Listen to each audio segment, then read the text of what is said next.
Hello friends, welcome to the next video.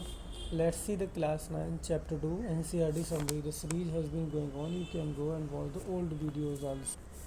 Let's start the chapter political science. What is the democracy and why democracy? In last video we covered chapter number first. Watch that video also. Democracy. Democracy is the form of government which the rulers are elected by the people. Last video मतलब हम लोग आपको बताए थे क्या democracy, जो contemporary word में democracy है वो क्या है. तो डेमोक्रेसी क्या होता है, जहाँ लोग जो लोग होते हैं अपने लीडर को इलेक्ट करते हैं, वो हम डेमोक्रेसी बोल देते हैं. Myanmar where the army ruler dictator Pinochet's rule in Chile, president Nkrumah's ruler in Ghana. मतलब ये डेमोक्रेसी नहीं है, क्योंकि यहाँ पर रूलर रूल करते हैं, यहाँ लोगों के द्वारा चूज नहीं होते इसलिए. हेरिडिटरी जहाँ भी किंग होते हैं, जैसे कि नेपाल, सऊदी अरबिया, यहाँ भी डेमोक्रेसी नहीं है. ठीक. तो फिर in democracy final decision making power must rest in those elected by the people. यानी हमने जिन लोगों को चूज़ किया है, तो फाइनल डिसीजन मेकिंग पावर वो कलेक्टिवली लेते हैं, ना कि एक मतलब ले सकता है, नहीं, ये सारे लोग मिलकर डिसीजन लेते हैं. इन Pakistan President Musharraf has the power to dismiss national and state assemblies. So the final power rests with the army and the general himself. यानी पाकिस्तान में भी जो पावर है मोस्टली आर्मी के पास होती, तो we can not call this as a democracy.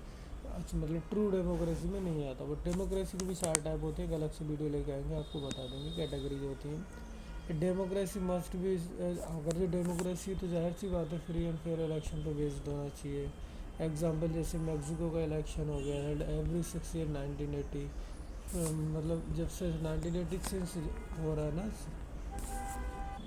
अब उसमें सेम ही पार्टी विन हो रही है, तो जाहिर सी बात है वहाँ मेल प्रैक्टिस तो होती होगी. तो इसे भी हम एक ट्रू डेमोक्रेसी नहीं बोल सकते. In democracy people's will is ascertained by each adult citizen having one vote. मतलब अडल्ट फ्रेंचाइज जो होता है, एक सर्टेन एज के बाद सारे सिटीजन को मतलब मिलता है एक vote right. One vote one value.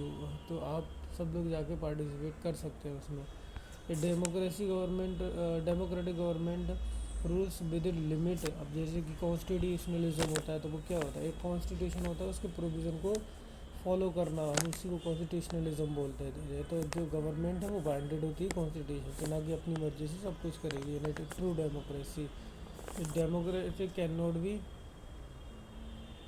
Not do what ever. मतलब एक डेमोक्रेसी अगर है तो वो मतलब जीतने के लिए, ऐसा नहीं कि कुछ भी कर सकती है, तो वो एक फेयर इलेक्शन ही फॉलो कर रही है. Why democracy point against there has been a certain. भाई देखो डेमोक्रेसी है, ऐसा तो है नहीं कि आइडियली है, थोड़े क्रिटिसिज्म भी है इसकी.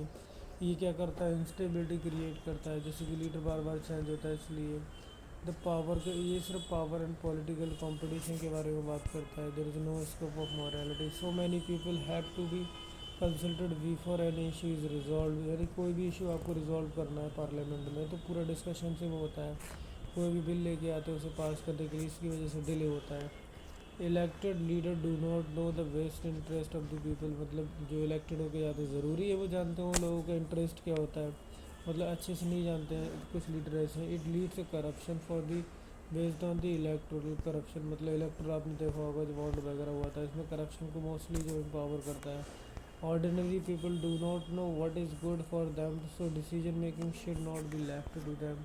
यानी जो ऑर्डिनरी पीपल है उनको नहीं पता ना उनके लिए क्या अच्छा है, तो कहते हैं कि उनको ऊपर नहीं छोड़ना चाहिए. Thank you for watching our video. Please subscribe our channel and share our video.